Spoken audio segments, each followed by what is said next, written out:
পৃথিবীতে কেউ আছে আল্লাহ ছাড়া আপনার? হ্যাঁ, পৃথিবীর সবাই ধোঁকাবাজ, আপনার স্ত্রীও ধোঁকাবাজ, স্বার্থের জন্য আপনার সাথে আছে। আপনার সন্তানও ধোঁকাবাজ, স্বার্থের জন্য আপনার সাথে আছে। স্বার্থহীন নিঃস্বার্থভাবে পৃথিবীতে যদি কেউ আপনাকে ভালোবেসে থাকে, সেটা কে? আপনার প্রতিপালক। তো আল্লাহ সুবহানাহু ওয়া তাআলার এই ভালোবাসার গুরুত্ব আমাদের বুঝতে হবে এবং আমাদের উচিত যত দ্রুত সম্ভব আল্লাহর দিকে ফিরে যাওয়া। আজকেই তওবা করে আল্লাহর দিকে ফিরে যাওয়া, ওযু করে 2 রাকাত সালাত আদায় করে বক্তব্য প্রোগ্রাম শেষ করে নিজ নিজ বাড়িতে গিয়ে ওযু করে 2 রাকাত সালাত আদায় করে সবার উচিত পুনরায় আল্লাহর সাথে সম্পর্ক তৈরি করা। যে আল্লাহ, আজকে তওবা করে তোমার সাথে সম্পর্ক তৈরি করতেছি, আর সম্পর্ক ছিন্ন করব না। আর সম্পর্ক ছিন্ন না করার সবচেয়ে বড় মাধ্যম হচ্ছে যে কোনো মূল্যে দিনে রাতে 24 ঘন্টায় 5 ওয়াক্ত সালাত আদায় করা। আকিমিস সালাতা লিযিকরি, তোমরা সালাত আদায় করো আমাকে স্মরণ করার জন্য। তো 24 ঘন্টা মানুষ আল্লাহকে স্মরণ করতে পারবে না। আপনারা দিয়ার অঞ্চলের মানুষ, জমি জায়গা আছে, কাজকাম আছে, 24 ঘন্টা আল্লাহকে স্মরণ করতে পারবেন না, এটাই ঠিক। মানুষের ব্যস্ততা আছে, এটাই ঠিক, আল্লাহও জানে। তো আল্লাহ বলতেছে 24 ঘন্টা যদি না পারো তো কমসে কম কয়বার? 5 বার। 5 বার আল্লাহকে স্মরণ করা কি খুব কঠিন কাজ? কোনো কঠিন কাজ নাই। সালাত আদায় করাকে আমরা নিজেরা নিজেদের উপর ভারী বানিয়ে নিয়েছি। কয় মিনিট সময় লাগে এক ওয়াক্ত সালাত আদায় করতে? উজু করা থেকে শুরু করে সালাত কমপ্লিট করতে 10 মিনিটের বেশি লাগে না। এই 10টা মিনিট সময় আমাদের উপর এমন ভারী, এটা শয়তান আমাদের জন্য ভারী করে দিয়েছে। কথা বুঝেননি? আজান হওয়া মাত্রই সালাত আদায় করার সবচেয়ে সহজ উপায়, আজান হওয়া মাত্রই সব কাজ বন্ধ। প্রধানমন্ত্রীর সাথে যদি মিটিং থাকে তো বন্ধ, তাহলে সালাত আদায় করা সহজ হয়ে যাবে। না হলে যদি মনে করেন অনেক জরুরি কাজ, আর 5টা মিনিট করি, আর 2টা মিনিট করি, আজান হয়ে গেছে আর 5 মিনিট পর দোকান বন্ধ করি, তাহলে আর সালাত ধরে রাখতে পারবেন না। 2 দিন পর সালাত হারিয়ে যাবে, কোনো না কোনো ব্যস্ততায় এসে সালাত হারিয়ে যাবে। প্রথমে জামাত থেকে দূরে হয়ে যাবেন, তারপরে ব্যক্তি জীবন থেকে সালাত চলে যাবে। আর যদি এটা মূলনীতি বানিয়ে নেন যে আল্লাহু আকবার মুয়াজ্জিন বলেছে মানে আমি যে অবস্থায় থাকি না কেন, যদি শয়তানের সাথে মোকাবেলা করতে পারার সবচেয়ে বড় মাধ্যম। শয়তান কিন্তু আজান হওয়া থেকে আপনার পিছনে লেগে যাবে যে আর 2 মিনিট দেরি করো, আর 2টা মিনিট মোবাইল চালাও, আর 2টা মিনিট পড়ো, আর 2টা মিনিট কম্পিউটার দেখো, আর 2টা মিনিট কৃষি কাজ করো, আর 2টা মিনিট দোকান খোলা রাখো। শয়তান লেগে যাবে। নামাজিকে নামাজ থেকে এইভাবে দূরে নিয়ে চলে যায় শয়তান। যে নামাজ পড়ে না তার কথা তো বাদই দিলাম, যারা সালাত আদায় করে তাদের এই অবস্থা।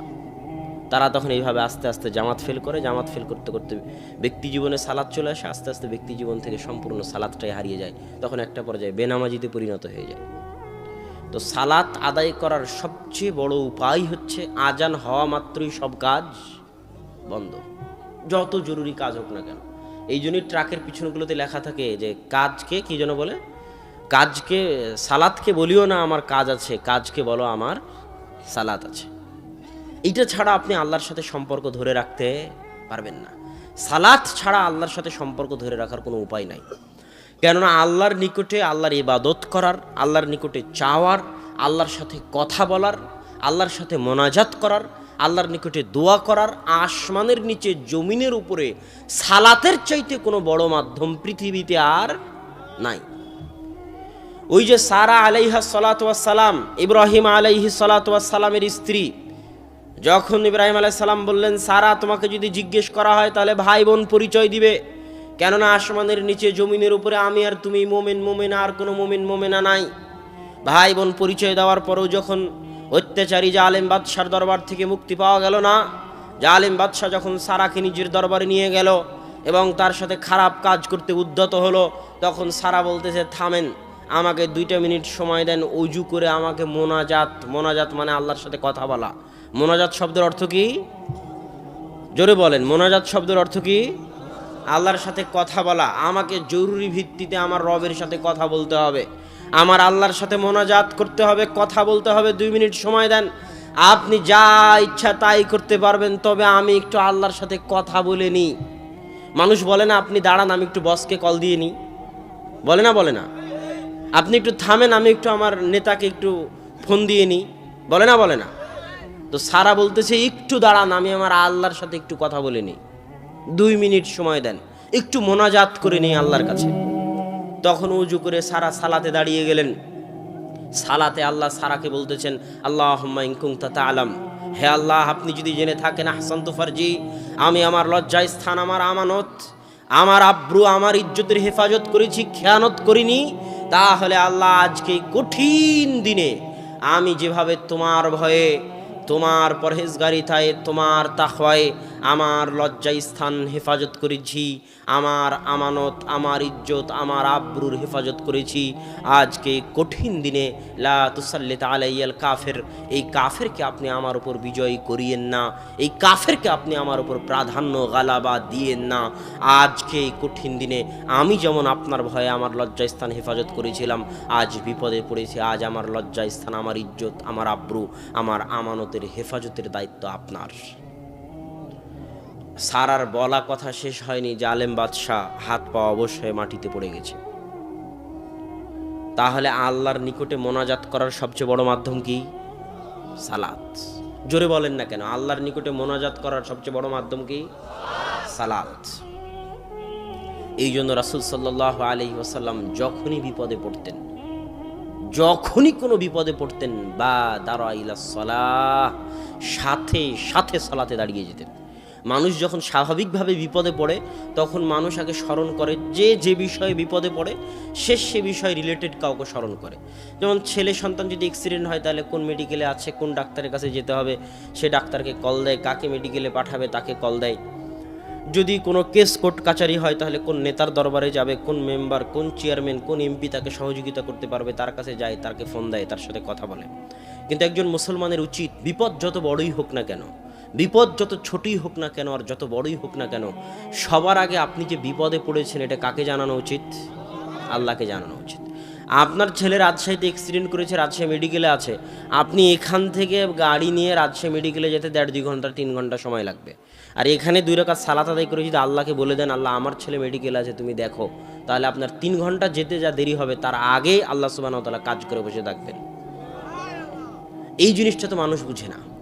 বিপদে পড়লে আল্লাহকে ডেকে দেখেন, বিপদে পড়লে 2 রাকাত সালাত আদায় করার অভ্যাস গড়ে তুলুন। প্রত্যেক মানুষের জীবনে বিপদ আছে, প্রত্যেক মানুষের জীবনে কি আছে? ইন্না মাআল উসরি ইসরা, দুঃখ কষ্ট নিয়েই জীবন। মানুষের জীবন ফুলসজ্জা নয়, মানুষের জীবন সংগ্রাম। প্রত্যেক মানুষের জীবনে বিপদ আছে, আপনাদের সকলের জীবনে বিপদ আছে, গেছে, ভবিষ্যতেও ঘটতে পারে। আল্লাহ আমাদের বিপদ থেকে হেফাজত করুক, আল্লাহুম্মা আমিন। তো নিজ নিজ জীবনে পারিবারিক, সামাজিক, ব্যক্তিগত যখন যে বিপদে পড়বেন, আজকের বক্তব্য থেকে শিখে যাবেন, যে বিপদই পড়েন না কেন সাথে সাথে কাউকে না কিছু বলে 2 রাকাত সালাত আদায় করে সালাতে দাঁড়িয়ে আল্লাহকে বলবেন যে আপনি বিপদে পড়েছেন। অনেক সময় শয়তান আপনাকে ধোকা দেবে, আরে তুই তো জীবনে কোনোদিন নামাজই পড়িসনি, তুই তো রোজাই রাখিস না, তুই তো মদ সিগারেট গাঞ্জা খাস, তুই আবার কি আল্লাহর কাছে দোয়া করবি? এটা শয়তানের ধোকা। কথা কি বুঝতে পারছেন? আপনি যত বড় গুনাহগার হন না কেন, যত বড় পাপিষ্ঠ হন না কেন, যত বড় পাপিষ্ঠ গুনাহগার হন না কেন, পাপ দিয়ে আপনার দুনিয়া ভর্তি হয়ে থাক, তবুও দিন শেষে আপনি কার বান্দা? আরে আল্লাহর এরিয়া থেকে আপনি কোথাও যেতে পারবেন? আসমান জমিনে মানুষ যেখানেই যাক না কেন ওটা কার রাজত্ব? আল্লাহর রাজত্ব। দিন শেষে আপনার জীবন মৃত্যুর মালিক কে? দিন শেষে আপনাকে খাওয়ায় কে? দিন শেষে আপনাকে পড়ায় কে? কার জমিনের উপর আছেন? কার আসমানের ছায়ায়, কার আলো ভোগ করতেছেন? অতএব মদ খান, গাঞ্জা খান, বিড়ি খান, সিগারেট খান, যত বড় গুনাহগার হন না কেন, আল্লাহর নিকটে ফিরে আসতে কোনো লজ্জা নেই। যে আপনাকে লজ্জা দিচ্ছে সে শয়তান। ওই শয়তান জিন শয়তানও শয়তান হতে পারে, মানুষ শয়তানও শয়তান হতে পারে। বলতে পারে তুমি এত বড় পাপী, তুমি মাধ্যম ছাড়া, লিঙ্ক ছাড়া, ওয়াস্তা ছাড়া আল্লাহর কাছে দোয়া করতে পারবে না, তাই হুজুরের কাছে যাও, পীরের কাছে যাও, পীর আর হুজুরের মাধ্যম দিয়ে আল্লাহর সাথে দোয়া করো। আরে আল্লাহ কি পীরের বাপের? আল্লাহ কি হুজুরের বাপের পৈতৃক সম্পত্তি? না আল্লাহ আমারও। আল্লাহকে একটু নিজের দাবি করার অধিকার রাখিয়েন, আল্লাহকে নিজের দাবি করার অধিকার রাখিয়েন যে আল্লাহ আপনারও সৃষ্টিকর্তা, আল্লাহ আপনারও পালনকর্তা, আল্লাহ হিন্দুরও সৃষ্টিকর্তা, হিন্দুরও পালনকর্তা। যে নাস্তিক প্রত্যেক দিন আল্লাহকে গালি দেয় ওই নাস্তিককেও খাওয়ায় আল্লাহ রব্বুল আলামিন। এই জগৎ ওই জগৎ উভয় জগতের পালনহার, প্রতিপালক, পালনকর্তা হচ্ছেন আল্লাহ সুবহানাহু ওয়া তাআলা। অতএব আল্লাহর নিকটে চাইতে কোনো লজ্জা নেই। মানুষ রূপী আর জিন রূপী শয়তান আপনাকে বুঝাবে যেন আপনি সরাসরি আল্লাহর নিকটে দোয়া না করেন। হুজুর একটু দোয়া করে দেন না, আমার বাপ মারা গেছে। হুজুর জামাতের পর, এই ফরজ সালাতের জামাতের পর দোয়া করলো না, হুজুরের উপর খুব রাগ। জানাজার শেষে হুজুর কবরের পাশে গিয়ে দোয়া করলো না, হুজুরের উপর খুব রাগ। ইসলাম কি ভাড়াটে ধর্ম? ইসলাম কি ভাড়াটে ধর্ম যে টাকা দিয়ে ভাড়া করে দোয়া করাতে হবে? আমার কথার উত্তর দেন না কেন? ইসলাম কি ভাড়াটে ধর্ম? আমি এখনই বললাম যে আসমানের নিচে জমিনের উপরে মোনাজাত করার সবচেয়ে বড় মাধ্যম কি? আসমানের নিচে জমিনের উপরে মোনাজাত করার সবচেয়ে বড় মাধ্যম হচ্ছে সালাত। যেমন সারা সালাত আদায় করেছে, যেমন আল্লাহ রাসূল সালাত আদায় করেছে, এই জন্য আল্লাহ 5 বার আপনার উপর সালাত ফরজ করে দিয়েছেন। সালাত মানেই দোয়া, সালাত শব্দের শাব্দিক অর্থই দোয়া, সালাত মানেই মোনাজাত, সালাত শব্দের শাব্দিক অর্থ মোনাজাত। সালাতের শুরু থেকে নিয়ে শেষ পর্যন্ত সবই মোনাজাত। মোনাজাত শুরু হবে তাই আল্লাহুম্মা বাঈদ বাইনি, এটাও মোনাজাত। আলহামদুলিল্লাহ রাব্বিল আলামিন প্রশংসা করে নিয়ে ইহদিনাস সিরাতাল মুস্তাকিম, এটাও মোনাজাত। তাসবিহ তাহলিল পাঠ করে রুকু থেকে উঠে আল্লাহর প্রশংসা করে সিজদায় গিয়ে, পৃথিবীতে মানুষ সবচেয়ে নিকটে থাকে আল্লাহর কখন? পৃথিবীতে মানুষ আল্লাহর সবচেয়ে নিকটে থাকে যখন মানুষ সিজদায় থাকে। ওই সময় যা চাওয়ার আল্লাহর নিকটে চাইতে পারবেন। ওই জন্যই সালাত, কোরআনের আয়াত ব্যতীত সবই সিজদায় পড়া যায়। এইভাবে পুরো সালাত চলতেছে। এবার সালাম ফিরানোর পূর্বে যত দোয়া আপনার জানা আছে সব দোয়া আপনি পড়তে পারবেন, কেননা আসমানের নিচে জমিনের উপরে আল্লাহর নিকটে দোয়া করার, আল্লাহর সাথে মোনাজাত করার সালাতের চাইতে বড় কোনো মাধ্যম পৃথিবীতে নাই। এবার যখন আল্লাহু আকবার বলে সালাত শুরু করেছিলেন, মানে মোনাজাত শুরু হয়েছিল। কি শুরু হয়েছিল বলেন তো? এটি সবাই বলেন, কি শুরু হয়েছিল? এবার যখন আসসালামু আলাইকুম বলে সালাম ফিরলাম, তখন কি শেষ হয়ে গেল? জোরে বলেন, কি শেষ হয়ে গেল? মোনাজাত শেষ হয়ে গেল। এখন কোনো হুজুর যদি বলে, কোনো মানুষ যদি বলে যে এই হুজুর খুব খারাপ, মোনাজাত করালো না, তাহলে আমি বলবো ওকে আরো 10 বছর পড়তে হবে এটা জানার জন্য যে আসসালামু আলাইকুম দিয়ে মোনাজাত শেষ হয়ে গেল। সে জাহেল, সে অজ্ঞ, সে মূর্খ যে সে এখনো জানে না যে সালাতি মোনাজাত, পৃথিবীতে মোনাজাতের এত বড় মাধ্যম আর নাই। সালাত যত বড় মাধ্যম, আল্লাহু আকবার দিয়ে সালাতের মোনাজাত শুরু হয়েছে, আসসালামু আলাইকুম দিয়ে মোনাজাত শেষ হয়ে গেছে। এত বড় মোনাজাত, এত বড় দামি, এত গুরুত্বপূর্ণ, এত সুন্দর মোনাজাত পৃথিবীতে আর নাই। আল্লাহকে ডাকার এর চেয়ে বড় মাধ্যম পৃথিবীতে আর নাই। এই জন্য সালাতুল জানাজা মানে কি? জানাজা মানে লাশ, মৃত ব্যক্তির লাশ। আর সালাত মানে দোয়া, দোয়া মানে মোনাজাত, মানে মৃত ব্যক্তির জন্য দোয়া করার সালাত, মৃত ব্যক্তির জন্য মোনাজাত করার সালাত। এই জন্য সালাতুল জানাজা আল্লাহু আকবার সূরা ফাতিহা, আল্লাহু আকবার দরুদ শরীফ, আল্লাহু আকবার যে মুখস্থ দুইটা দোয়া আছে, আল্লাহুম্মা গফির লাহু ওয়ারহামহু ওয়াফু আনহু, আল্লাহুম্মা গফির লিল হাইয়িনা ওয়া মাইয়িতিনা, এই যে দুইটা দোয়া আছে, এই দুইটা দোয়া কার জন্য? ওই মৃত ব্যক্তির জন্য, আমাদের সবার জন্য। এই সালাতটা দেওয়াই হয়েছে ওই ব্যক্তির জন্য, দোয়া করার জন্য যে সামনে আছে। এবার যখন আসসালামু আলাইকুম বলা হলো জানাজার সালাতে, তখন কি শেষ হয়ে গেল? মোনাজাত শেষ হয়ে গেল। যে বলবে কবরের পাশে গিয়ে মোনাজাত করা লাগবে, ওকে যদি জাহেল প্রমাণ করতে না পারি, তো আপনার এই আলাদিপুরের মাটিতে, এই গ্রামে আমি আর কোনোদিন আসবোই না। ওকে আরো 10 বছর পড়তে হবে। বেটা, মোনাজাত শেষ হয়ে গেল। তুমি কেন? সারা পৃথিবীর সকল হুজুর, সকল আলেম মিলে যদি কবরের পাশে দাঁড়িয়ে দোয়া বানাতে থাকে, সারা পৃথিবীর সকল আলেম মিলে যদি কবরের পাশে দাঁড়িয়ে দোয়া বানাতে থাকে, তো মুহাম্মদ সাল্লাল্লাহু আলাইহি ওয়াসাল্লাম যে দোয়া শিখিয়ে দিয়ে গেছেন মৃত ব্যক্তির জন্য, ওর চেয়ে ভালো দোয়া বানাতে পারবে না। কিয়ামত পর্যন্ত যদি কবরের পাশে দাঁড়িয়ে বানানোর চেষ্টা করে, তো আল্লাহর রাসূল যে দোয়া শিখিয়ে দিয়ে গেছেন ওর চেয়ে ভালো দোয়া বানাতে পারবে না। সেটা এখনো বুঝিনি যে সালাত মানে মোনাজাত। এই যে একসাথে হাত তুলে দোয়া করার বেদাত, এই বেদাত সমাজে ঢুকে 2টে সুন্নাত উঠিয়ে দিয়েছে। কয়টা সুন্নাত সমাজ থেকে উঠিয়েছে? এই একটা বেদাতের কারণে সমাজ থেকে 2টে সুন্নাত উঠে গেছে। এক, মানুষ ভুলে গেছে যে সালাতের মধ্যে দোয়া করতে হয়। ভুলে যাননি আপনারা? সবাই ভুলে গেছে, কেউ জানে না যে সালাতের মধ্যে দোয়া করতে হয়। সালাত যে দোয়া করার মাধ্যম কেউই জানে না। আল্লাহ রাসূল সালাতে দোয়া করলো, সারা সালাতে দোয়া করলো। আমরা রাত দিন বিপদ আপদ থেকে মুক্তি পাচ্ছি সালাতের মধ্যে দোয়া করে। মানুষ ভুলেই গেছে যে সালাতের মধ্যে দোয়া করতে হয়, জানেই না। কেন ভুলে গেছে? ওই যে সালাতের পরে একসাথে হাত তুলে মোনাজাত শুরু হয়েছে, ওই একটা বেদাত এত বড় একটা সুন্নাত, এত বড় একটা নেয়ামত থেকে মুসলিম উম্মাহকে দূরে রেখেছে যে সালাতের মধ্যে দোয়া করতে হয়, সালাত দোয়া করার মাধ্যম। এই মহা নেয়ামত থেকে দূরে রেখেছে। আমার চ্যালেঞ্জ থাকলো, আপনি যে বিপদেই পড়েন শুধু 2 রাকাত সালাত আদায় করে দেখবেন, ইনশাআল্লাহ আপনার বিপদ দূর হয়ে যাবে। এরকম বহু বিপদে আমি জীবনে পড়েছি, বহু বিপদে আমি জীবনে পড়েছি। 2 রাকাত সালাত আদায় করার মাধ্যমে আল্লাহ সেই বিপদ থেকে উদ্ধার করেছে।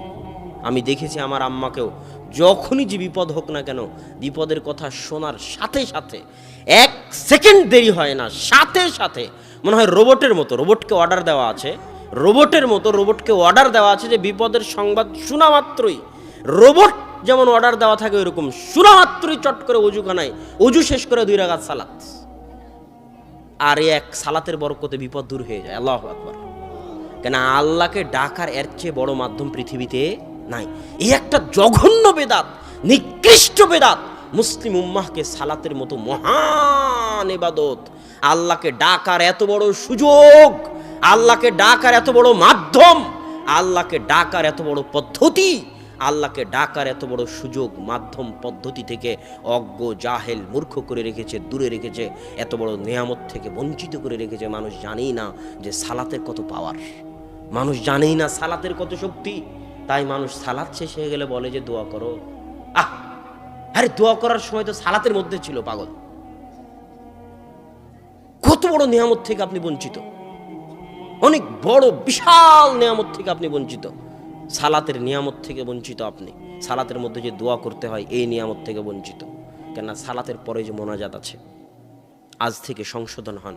আমি আপনাকে খোঁটা দিয়ে নয়, আঘাত দিয়ে নয়, আপনার দিনী ভাই হিসেবে বলতে চাই, পরীক্ষা করে দেখুন সালাত দোয়া করার কত বড় মাধ্যম। ইনশাআল্লাহ আপনার দোয়া কবুল হবেই হবে ইনশাআল্লাহ। আর একটা কি সুন্নাত উঠে গেছে, এখন সালাম ফিরানোর পরে যত কোরআন এবং হাদিসে, যত হাদিসের গ্রন্থ আছে, সব হাদিসের গ্রন্থে সালাম ফিরানোর পরে জিকির, আজকার, তাসবিহ, তাহলিল, সূরা নাস, ফালাক, ইখলাস, আয়াতুল কুরসি, এগুলোর কথা আছে। আলহামদুলিল্লাহ, সুবহানাল্লাহ, লা ইলাহা ইল্লাল্লাহ, আল্লাহু আকবার। অধিকাংশ রিওয়ায়াত বর্ণনা এগুলো সংক্রান্ত যে সালাম ফিরানোর পর কি করতে হয়, জিকির, আজকার, তাসবিহ, তাহলিল পড়তে হয়। তো সমাজে যখন একসাথে হাত তুলে দোয়া ঢুকেছে, তখন আর কয়জন তাসবিহ পড়ে, কয়জন জিকির করে সালামের পর বসে থেকে? বলেন। সালামের পর দোয়া করে বিহাক্কি লা ইলাহা ইল্লাল্লাহ বলে সুন্নাত শুরু, শেষ। কোনো তাসবিহ নাই, কোনো তাহলিল নাই, কোনো জিকির নাই, আজকার নাই, জানেই না, ভুলে গেছে, সমাজ থেকে উঠেই গেছে। তাহলে এই একটা বেদাত কত খারাপ, কত জঘন্য, কত নিকৃষ্ট যে আপনাকে বড় বড় দুইটা নিয়ামত থেকে বঞ্চিত রেখেছে। এক, সালাতের মধ্যে যে দোয়া করতে হয় এই নিয়ামত থেকে বঞ্চিত রেখেছে।